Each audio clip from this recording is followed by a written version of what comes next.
और आइए अब करते हैं पूरे दिन की खबरों का हिसाब किताब उस बुलेटिन में जिसका नाम है बिग एंड बोल्ड। नमस्कार, लेकर हाजिर हूं मैं दिनेश गौतम। सबसे पहले उन खबरों की तरफ आपको लेकर चलता हूं जिन पर खास तौर से फोकस रहने वाला है। 24 का सियासी घमासान क्या है, मोदी का विक्ट्री प्लान, तफसील से आपको बताऊंगा।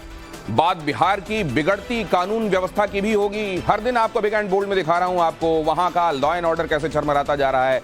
नीतीश राज में अपराधी हो रहे हैं बेलगाम, वर्दी पर किया हमला, मच गया कोहराम।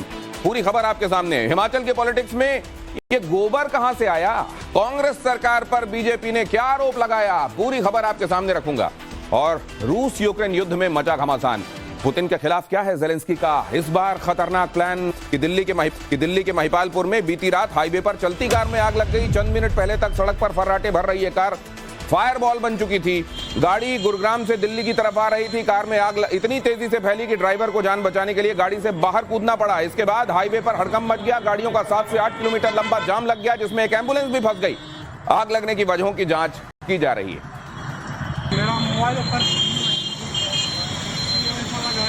कार में आग लग जाने की कोई पहली घटना नहीं है। ऐसे हादसे अमूमन होते रहते हैं, लेकिन ऐसे हादसों से कैसे बचा जा सकता है ये आपको समझ लेना चाहिए बहुत जल्दी से। अगर आप सीएनजी गाड़ी की सोच रहे हैं तो याद रखिए सिर्फ फैक्ट्री फिटेड सीएनजी कार ही खरीदिए, क्योंकि बाहर से सीएनजी किट लगवाना बहुत रिस्की हो सकता है। गाड़ी में मॉडिफिकेशन कराने से बचना चाहिए। गाड़ी में स्मोकिंग बिल्कुल नहीं करें। कार में स्मोकिंग बड़े हादसे को दावत देने जैसा है। गाड़ी में petrol, diesel, spray bottles, LPG cylinder जैसे ज्वलनशील पदार्थ बिल्कुल न रखें, क्योंकि इनके फटने का खतरा रहता है। अगर गाड़ी के बोनट से धुआं उठता दिखाई देता है तो पैनिक होने की आवश्यकता नहीं। बोनट तभी खोलना चाहिए जब फायर एक्सटिंग्विशर हाथ में हो और आप आग बुझाने के लिए पूरी तरह से रेडी हो। गाड़ी की रेगुलर सर्विसिंग जरूर कराएं, इससे आग जैसे हादसों का खतरा कम हो जाता है। और हाँ, अगर धुआं या चिंगारी आती दिखे तो गाड़ी फौरन बंद करके उससे अलग हो जाएं। ये तमाम वो एहतियात हैं जो आपके साथ अगर गाड़ी में आग लगती है तो आपको बहुत हद तक नुकसान से बचा सकते हैं। हॉर्न के दिनों में भी आग लगने की घटनाएं हो रही। और यूपी के फर्रुखाबाद में जिला निर्वाचन ऑफिस के गोदाम में धुआं उठने के बाद हड़कंप मच गया। आनंद फानन फायर ब्रिगेड को मौके पर बुलाया गया। चारों तरफ से बंद होने की वजह से गोदाम की आग को बुझाना मुश्किल हो गया। करीब 1.5 दर्जन दमकल कर्मियों ने जब तक आग पर काबू पाया तब तक करीब 800 ईवीएम जल चुकी थी। मौके पर पहुंचे आला अधिकारियों ने सीसीटीवी कैमरे के डीवीआर को सुरक्षित रखने के आदेश दिए हैं, क्योंकि नियम के मुताबिक गोदाम में बिजली का कनेक्शन नहीं था। ऐसे में शॉर्ट सर्किट से इनकार किया जा रहा है। साथ ही गोदाम में किसी भी तरह के इलेक्ट्रॉनिक डिवाइस को ले जाना भी मना था। ऐसे में बड़ा सवाल यह है कि आखिर इतने सुरक्षित गोदाम में आग लगी कैसे। यहां मैं आपको वो तस्वीरें भी दिखा रहा हूं जहां बाहर वो निर्देश लगे हुए हैं कि अंदर क्या क्या ले जाने में मनाही है। तो फिर सवाल यह है कि ये आग लग कैसे गई। यूपी के गोरखपुर में इन दिनों हाईटेक लेडी चोर गिरोह एक्टिव है। बड़ी चोरियों को अंजाम देने वाले गिरोह के निशाने पर सिर्फ लग्जरी गाड़ियां होती हैं चोरी की। ऐसी एक सनसनीखेज वारदात सीसीटीवी में कैद हो गई। जब आधी रात को विवेकपुरम में इस लेडी चोर को देखा गया जो ट्रैक सूट और हुडी पहने सुनसान सड़क पर पैदल आती दिखी। उसके दाहिने हाथ में एक बैग था। पुलिस के मुताबिक इसमें लैपटॉप होने की संभावना है। कुछ दूर चलने के बाद ये लेडी चोर एक फॉर्च्यूनर कार के पास पहुंची और कुछ देर तक खड़े रहने के बाद इसने लॉक खोल लिया। गाड़ी में चोर करीब 8 मिनट तक बैठी रही। पुलिस के मुताबिक इस दौरान इस महिला ने लैपटॉप की मदद से कार के लॉक को हैक कर लिया था और बड़े आराम से गाड़ी लेकर फरार हो गई। इस दौरान वो रामगढ़ ताल के थाने के सामने से भी गुजरी, लेकिन पुलिस को चोरी की भनक तक नहीं लगी। गोरखपुर में ठीक इसी तरह कई और गाड़ियां भी चोरी हुई हैं। पुलिस के मुताबिक हरियाणा की रहने वाली मां बेटी इन चोरियों को अंजाम दे रही हैं। ऐसे में मां बेटी के गैंग को पकड़ने के लिए पुलिस की एक टीम एक्टिव हो गई है, जो कि बिहार और असम तक दबिश दे रही है। और यूपी तमिलनाडु, जहां बेमौसम बारिश के बाद हालात बदतर हो गए। कई जिलों में बाढ़ का खतरा मंडरा रहा है। ज्यादातर इलाके पानी पानी हैं। तिरुनेलवेली और तुतुकुड़ी में हालात सबसे ज्यादा खराब है। हर तरफ सिर्फ सैलाब नजर आ रहा है।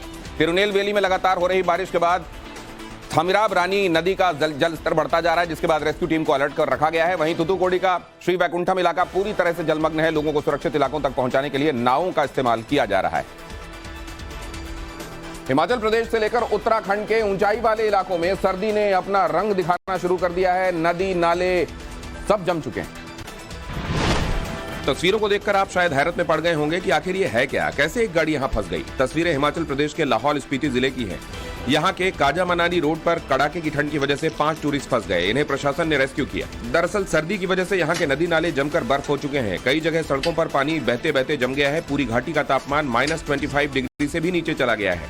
प्रशासन ने सड़कें बंद कर दी हैं। बावजूद इसके एडवेंचर के नाम पर टूरिस्ट जान जोखिम में डालकर यहां पहुंच रहे हैं।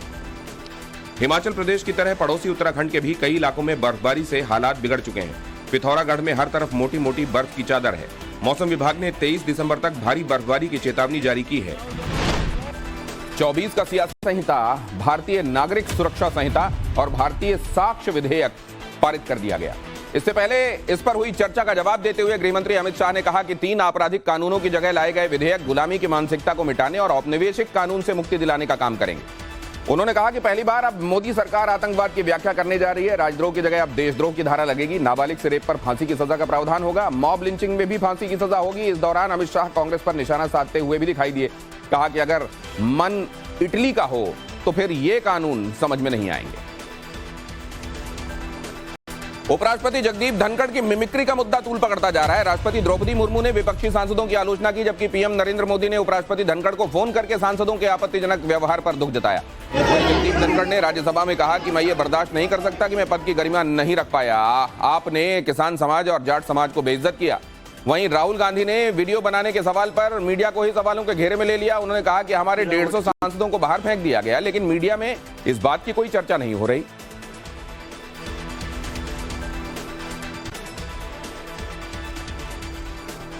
ये उस समय का वीडियो मैं आपको दिखा रहा हूं जब ये मिमिक्री वाला काम किया गया, जो कि कल की बात है। और उसके बाद आज प्रधानमंत्री ने उपराष्ट्रपति को फोन किया, इस मामले पर खेद प्रकट किया। और इधर आप देख रहे हैं जो इधर विपक्षी सांसद हैं, उनकी तरफ से कहा गया है कि 150 लोग सस्पेंड कर दिए गए, उनके बारे में कौन कब पूछेगा। और साथ ही ये भी कहा जा रहा है कि असल में मिमिक्री तो एक तरह की कला है। बहरहाल छत्तीसगढ़ के बाद हिमाचल प्रदेश में भी उस वक्त गोबर पॉलिटिक्स शुरू हो गई, जब बीजेपी के विधायक टोकरी में गोबर लेकर विधानसभा पहुंच गए और नारेबाजी करने लगे। दरअसल कांग्रेस ने चुनाव से पहले छत्तीसगढ़ की तर्ज पर 2 रुपए किलो गोबर खरीदने का वादा किया था, लेकिन सरकार में आने के बाद भी जब कांग्रेस ने वादा पूरा नहीं किया तो जयराम ठाकुर की अगवानी में बीजेपी विधायक गोबर लेकर विधानसभा पहुंच गए और कांग्रेस को वादा याद दिलाते हुए जल्द पूरा करने की मांग करने लगे।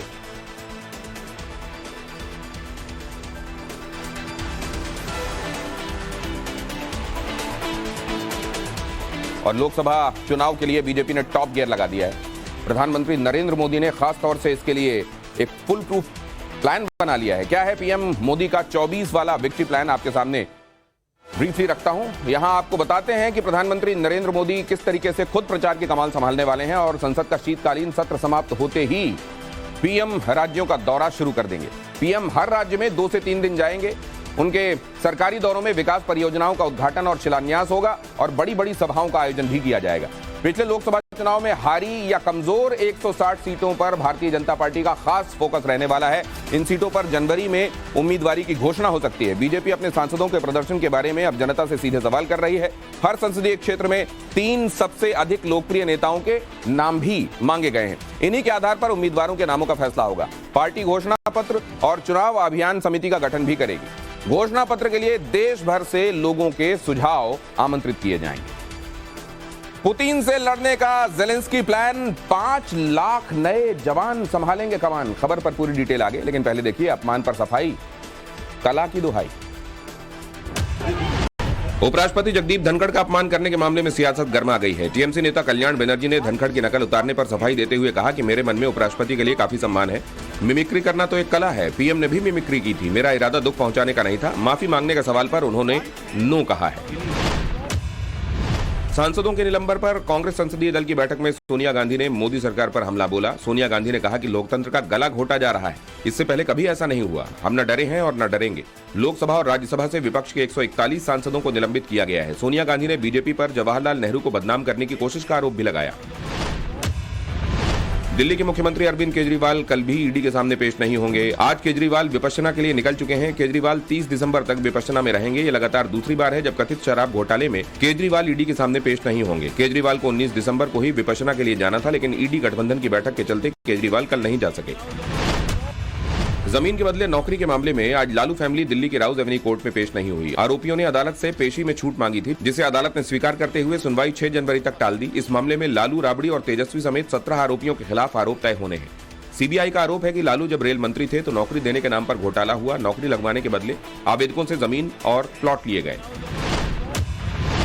पश्चिम बंगाल में टीएमसी विधायक बारेन बिस्वास के ठिकानों पर इनकम टैक्स ने छापा मारा। छापेमारी की कार्रवाई बिस्वास के 25 ठिकानों पर हुई। बारेन बिस्वास मार्च में सागरदिघी सीट उपचुनाव में कांग्रेस के टिकट से जीते थे, लेकिन मई में वो कांग्रेस का हाथ छोड़कर टीएमसी में शामिल हो गए।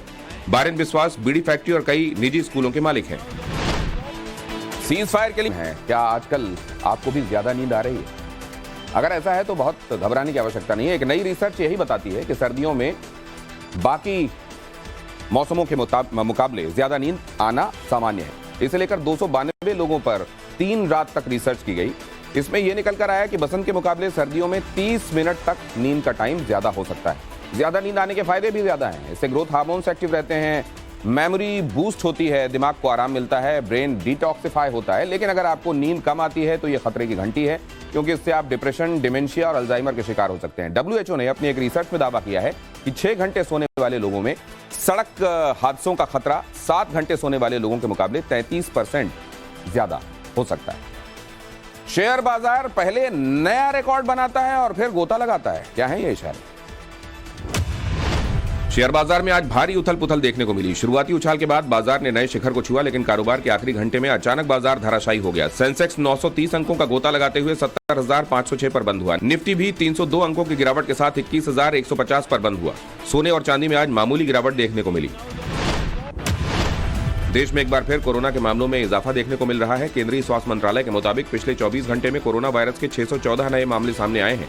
इससे पहले 21 मई को 600 से ज्यादा केसेस मिले थे। देश में एक्टिव मामलों की संख्या बढ़कर 2311 हो गई है। केरल में 24 घंटे के दौरान 3 लोगों की मौत हो गई। विश्व स्वास्थ्य संगठन ने सभी देशों से अलर्ट रहने के लिए कहा है। WHO के मुताबिक कोरोना का वायरस बदलने के साथ साथ विकसित भी हो रहा है। कौन जीतेगा 24 का चुनाव, ये चर्चा हर दिन और गर्म होती जा रही है। लेकिन ये क्यों कहा जा रहा है कि खुद इंडी वाले मोदी जी को जिताएंगे? बिग एंड बोल्ड स्पेशल आगे बताएं। Big and bold special. और यहां जो आप देख रहे हैं, यहां जो आपको चेहरा दिखाई दे रहा है, आप सोच रहे होंगे कि उन चेहरों के साथ क्यों शुमार नहीं है, यहां अलग क्यों दिखाई दे रहा है। असल में तो इनको एक साथ होना चाहिए और इधर प्रधानमंत्री नरेंद्र मोदी को होना चाहिए। असल में इंडी वाले ही मोदी को जिताएंगे। ये हम क्यों कह रहे हैं अब मैं बताता हूं आपको। दिल्ली में इंडी गठबंधन की जो मीटिंग हुई उसमें ममता बनर्जी और अरविंद केजरीवाल ने खड़गे का नाम पीएम दावेदारी के लिए प्रस्तावित किया। इस बैठक के 24 घंटे के बाद ही विपक्षी दलों में खींचतान मच गई। भागम भाग इस कदर है कि कोई भी राहुल गांधी को लेकर जवाब नहीं देना चाहता। समाजवादी पार्टी यूपी में ज्यादा से ज्यादा सीटें लड़ना चाहती है और आम आदमी पार्टी पंजाब में सारी की सारी 13 सीटों पर चुनाव लड़ने की तैयारी कर रही है। मोदी विरोध के नाम पर इकट्ठा हुए इंडी अलायंस के नेता अब मोदी के नाम पर ही टूट रहे हैं। आखिर कैसे मोदी विरोधी ही मोदी को जितवाने जा रहे हैं, ये रिपोर्ट आपको दिखाते हैं। राहुल गांधी का पॉलिटिकल फ्यूचर क्या रहने वाला है, वो इंडी गठबंधन की इस बैठक से क्लियर हो गया। राहुल गांधी जब बाईं तरफ झुककर सीताराम येचुरी से डिस्कशन कर रहे थे, तब उनके दाईं साइड बैठी ममता बनर्जी कुछ लिख रही थी। क्या ममता राहुल गांधी के लिए कोई नई स्क्रिप्ट तैयार कर रही थी? ममता ही नहीं, अरविंद केजरीवाल की नजरें भी कुछ दूरी पर बैठे राहुल गांधी से एक बार भी नहीं टकराई। केजरीवाल कभी सामने की तरफ देखते तो कभी भगवंत मान से बातचीत करने लगते। राहुल गांधी का राइट साइड में सेकंड नंबर पर बैठे नीतीश कुमार से भी सामना नहीं हुआ। नीतीश का चेहरा और उनकी बॉडी लैंग्वेज बता रही है कि उन्होंने राहुल गांधी से दूरियां बनाने में भलाई समझी। अखिलेश यादव भी इस बैठक में राहुल गांधी से अलग ही रहे। यानी जब 2024 इलेक्शन के लिए विपक्ष के पीएम उम्मीदवार की बात आई तो 28 दलों में से किसी ने भी राहुल गांधी का नाम नहीं लिया। ममता बनर्जी ने मल्लिकार्जुन खड़गे के नाम का प्रस्ताव रखा, केजरीवाल ने उनका समर्थन किया, 12 पार्टियों ने हामी भरी। और यह हाल तब है जब राहुल गांधी टीएमसी सांसद का मिमिक्री वाला वीडियो बनाकर उन्हें सपोर्ट कर रहे थे।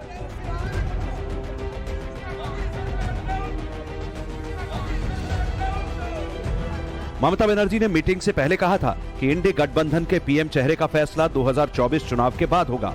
ऐसे में सवाल है कि आखिर राहुल के साथ ऐसा क्यों हुआ?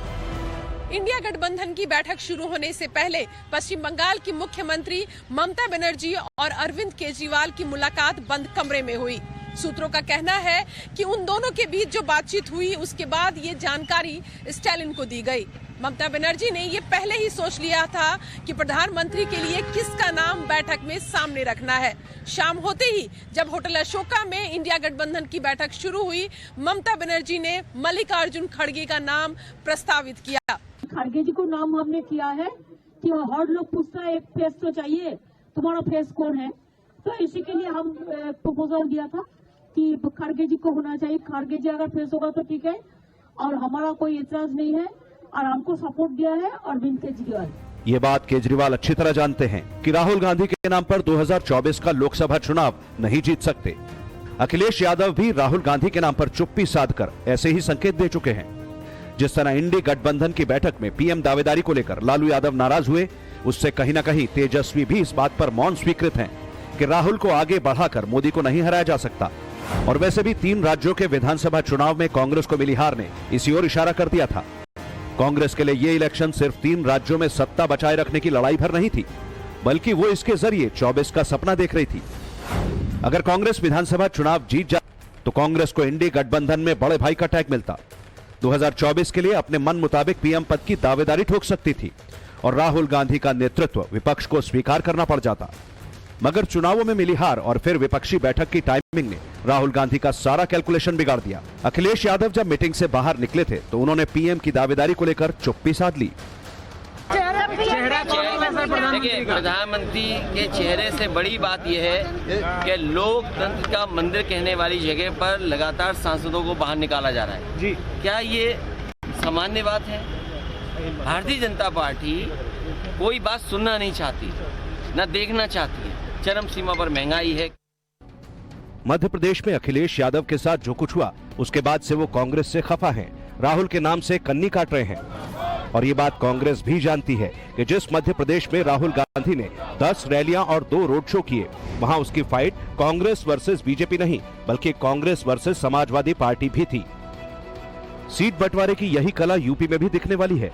सोर्सेज के मुताबिक समाजवादी पार्टी यूपी में कांग्रेस के नाम की सीट देने पर विचार कर रही है। जनवरी के दूसरे हफ्ते तक सीट शेयरिंग का फॉर्मूला पेश किया जाएगा। अखिलेश यादव और कांग्रेस पार्टी के नेताओं के बीच चर्चा में ये खास ध्यान रखा जाएगा कि किस पार्टी का नेता किस जगह से चुनाव लड़े। राज्य स्तर पर इसे निपटाने की कोशिश रहेगी, लेकिन अगर बात नहीं बन पाई तो केंद्रीय स्तर पर इस बात को लाया जाएगा। हालांकि अखिलेश यादव उत्तर प्रदेश में बड़े भाई की भूमिका में रहना चाहते हैं। उनका साफ तौर पर कहना है कि जिस पार्टी के पास ज्यादा विनिंग कैंडिडेट हैं या फिर जो ज्यादा मजबूत है जिस राज्य में, वहां पर पार्टी को ज्यादा सीटें दी जाए। अखिलेश के दिमाग में 4 साल पुराना वो गठबंधन घूम रहा है जब एसपी और बीएसपी ने मिलकर 2019 का लोकसभा चुनाव साथ लड़ा था। तब समाजवादी पार्टी को 5 सीटों पर जीत मिली थी, जबकि बहुजन समाज पार्टी को 10 पर। तब खुलेआम अखिलेश ने कहा था कि बीएसपी के वोटर्स ने उनकी पार्टी को वोट नहीं दिया, जिसका नुकसान उठाना पड़ा। ऐसे में क्या गारंटी है कि अखिलेश कांग्रेस के सीट बंटवारे के फॉर्मूले पर आसानी से हामी भर दें? मुझे लगता है कि इंडिया अलायंस में कोई ये लोग आखिर तक एक साथ रहेंगे नहीं। जब सीटों का बंटवारा होगा तब इसमें बहुत बड़ा विवाद होने वाला है। मुझे लगता है कि इंडिया अलायंस वाले कुछ भी करे, लेकिन देश का माहौल ऐसा है कि नरेंद्र मोदी जी के नेतृत्व में, बीजेपी के नेतृत्व में मतलब इंडिया कम से कम 400 से ज्यादा सीटें जीतेगी। सवाल है कि क्या राहुल गांधी का पत्ता साफ करने की चाल उन्हीं की पार्टी से हाथ मिलाने वाली विपक्षी गठबंधन में चली है? क्योंकि नीतीश कुमार, ममता बनर्जी, केजरीवाल और अखिलेश भले ही अपना नाम खुद ना बोले, मगर पीएम दावेदारी की लिस्ट में इन्हें भी जोड़ा जाता है। और कुछ विपक्षी पार्टियों को लगता भी है कि अगर राहुल गांधी का नाम नहीं काटते तो फिर अपनी दावेदारी कैसे आगे बढ़ाते। इसी कड़ी में ममता बनर्जी ने यह कह दिया कि मोदी के खिलाफ प्रियंका गांधी को वाराणसी से चुनाव लड़ना चाहिए। यहां भी ममता ने राहुल गांधी का नाम नहीं लिया। वेस्ट बंगाल है तो उसका नेतृत्व जो है आदरणीय ममता दीदी करेंगी, और जो उत्तर प्रदेश है उसका नेतृत्व माननीय अखिलेश यादव जी के ऊपर है। क्योंकि उत्तर प्रदेश में बीजेपी आरएसएस के सामने जो सबसे बड़ी शक्ति है वो अखिलेश यादव जी है, समाजवादी पार्टी है। तो हम लोग मिल के वो सभी समान विचारधारा के लोग जो इंडिया अलायंस में अभी हैं उनके साथ सीटें शेयर करके बड़ी लड़ाई लोकतंत्र को बचाने की अखिलेश जी लड़ने जा रहे हैं। केंद्र में जब से मोदी सरकार है तब से कांग्रेस की तरफ से राहुल गांधी ही हाईलाइटेड रहे हैं, मगर राज्यों के विधानसभा चुनाव से लेकर लोकसभा इलेक्शन तक राहुल की लीडरशिप में कांग्रेस करीब 20 चुनाव हार चुकी है। ये बात विपक्ष भी जानता है और बीजेपी इसी को मुद्दा बनाती रही है। सवाल पूछा जाता रहा है कि मोदी वर्सेस कौन, और अब बीजेपी को राहुल गांधी का नाम काटे जाने से मुद्दा मिल गया है, जिसका जिक्र 2024 के इलेक्शन से पहले अब किया जाता रहेगा। बट हजे तक सानू ये कहा गया है कि 13 ਦੀਆਂ 13 लोक सभा सीटां ਦੀ ਤਿਆਰੀ ਕਰੋ, स्ट्रैटेजी बनाओ, कॉस्ट ਕੰਬੀਨੇਸ਼ਨ ਨੂੰ ਧਿਆਨ ਰੱਖਦੇ ਹੋਏ ਕਿ ਸਾਰੇ ਲੋਕਾਂ ਨੂੰ ਰਿਪਰੈਜ਼ੈਂਟੇਸ਼ਨ ਮਿਲਣੀ ਚਾਹੀਦੀ ਹੈ। ਸੋ ਉਹਦੇ ਤੇ ਮੈਂ ਕੰਮ ਕਰ ਰਿਹਾ। ਸੋ ਪੂਰੀ ਤਿਆਰੀ ਦੇ ਨਾਲ ਕਾਂਗਰਸ ਪਾਰਟੀ ਅੱਜ ਦੀ ਤਰੀਕ ਦੇ ਵਿੱਚ 13 ਦੀਆਂ 13 ਲੋਕ ਸਭਾ सीटां लड़न जा रही है।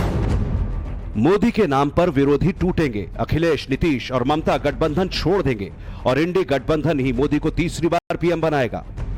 ये वो बातें हैं जो 24 के इलेक्शन से कई दिन पहले जनवरी में हकीकत हो सकती हैं और ये दावा बीजेपी का नहीं बल्कि विपक्ष की थ्योरी से निकलकर सामने आया है। आप सोच रहे होंगे कि जो गठबंधन मोदी को रोकने के लिए अब तक 4 बैठकें कर चुका है वो ऐसी नौबत क्यों आने देगा। तो इंडी गठबंधन बैठक की इनसाइड स्टोरी सुन लीजिए। नीतीश कुमार ने गठबंधन का नाम इंडिया रखे जाने पर सवाल उठाए। नीतीश ने पीएम दावेदारी को लेकर नाराजगी जताई। नीतीश भाषण का हिंदी ट्रांसलेशन करने पर तल्ख हो गए। सोनिया गांधी के सामने ही भड़कते हुए नीतीश ने कहा, हम अपने देश को हिंदुस्तान कहते हैं और हिंदी राष्ट्रीय भाषा है, हमें ये भाषा आनी चाहिए। नीतीश ने गठबंधन का नाम इंडिया बदलने का प्रस्ताव तो नहीं रखा लेकिन अपनी बात अधूरी छोड़ दी। मैंने इससे पहले भी एक बार कहा था कि इंडिया अलायंस की बैठक में चाय समोसे पर ही मीटिंग सिमटाई हुई, परंतु कल चाय बिस्कुट पर इसलिए सिमट कर रह गई कि कांग्रेस ने अभी हाल में 2 दिन पहले कहा था कि कांग्रेस पार्टी के पास फंड की कमी है। 138 रुपया, 1380 रुपया या 13,800 वो लोगों से डोनेशन मांग रही है, तो इसलिए डोनेशन अभी आने में विलंब है। तब तक के लिए कल बिना समोसे की चाय बिस्किट पर ही चर्चा होकर समाप्त हो गई, बिना किसी भी सीरियस मुद्दे पर कोई चर्चा नहीं। पब्लिक उन पार्टियों को वोट कभी नहीं देती जहां आपस में ही विरोध होता है और इस विरोध का मतलब इंडी गठबंधन में फूटनीति, कूटनीति की राजनीति चलने वाली है। और जितनी कलह विपक्षी दलों की बढ़ेगी उतना ही मोदी का कद बढ़ेगा। मोदी का कद बढ़ेगा तो बीजेपी का वोट बढ़ेगा और बीजेपी का वोट बढ़ेगा तो मोदी का टारगेट 400 प्लस का होगा। अब कैसे इंडी गठबंधन ही मोदी के इस मिशन में हेल्प करेगा वो भी समझिए। ये वो राज्य हैं जहां सीट बंटवारा करना बहुत मुश्किल है और किसी तरह हो भी गया तो फिर जनता के बीच कंफ्यूजन रहेगी और इसका मार्जिन मोदी को मिलेगा। दरअसल राहुल गांधी के लेफ्ट साइड लेफ्ट नेता सीताराम येचुरी और राइट साइड ममता बनर्जी बैठी थी। ये दोनों ही पार्टियां पश्चिम बंगाल में जानी दुश्मन है। ऐसे में सवाल ये है कि टीएमसी का वोटर लेफ्ट को वोट कैसे दे देगा और इस बात की क्या गारंटी है कि लेफ्ट का वोटर टीएमसी के कैंडिडेट को वोट देगा। इसी तरह पंजाब में भी आम आदमी पार्टी और कांग्रेस धुर विरोधी है, तो फिर कांग्रेस का वोटर आम आदमी पार्टी को और आम आदमी पार्टी का वोटर कांग्रेस को वोट कैसे देगा। यूपी में भी कहानी कुछ ऐसी ही है। यहाँ भी समाजवादी पार्टी के तमाम मतदाता इस बात को जानते हैं कि उन्होंने लंबे समय तक कांग्रेस का विरोध किया है। ऐसे में इस बात की क्या श्योरिटी है कि 2024 के चुनाव में इस गठबंधन के सपोर्ट में वो वोट करेंगे। यही है वो वजह जो विपक्षी गठबंधन में टूट फूट और फिर इनके नेताओं के एक दूसरे से भागने की वजह बन सकती है। दिल्ली की सर्दी में राहुल गांधी भले ही सफेद टी शर्ट में वापस आ गए हैं लेकिन 24 में उनकी वापसी होती नहीं दिख रही।